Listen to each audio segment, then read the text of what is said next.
মহান বিজয় দিবস উপলক্ষে অন্তর্বর্তীকালীন সরকারের প্রধান উপদেষ্টা প্রফেসর মুহাম্মদ ইউনূস ১০ টাকা মূল্যমানের একটি স্মারক ডাকটিকিট অবমুক্ত করেছেন। একই সঙ্গে ১০ টাকা মূল্যমানের উদ্বোধনী খাম ও ৫ টাকা মূল্যমানের একটি ডাটা কার্ডও অবমুক্ত করেন তিনি। ১৫ ডিসেম্বর রোববার বিকেলে রাষ্ট্রীয় অতিথি ভবন যমুনায় এগুলো অবমুক্ত করেন প্রধান উপদেষ্টা।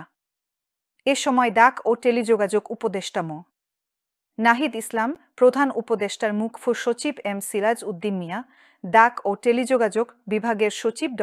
মোহাম্মদ মুশফিকুর রহমান ও ডাক অধিদপ্তরের মহাপরিচালক এস এম শাহাবুদ্দিন উপস্থিত ছিলেন।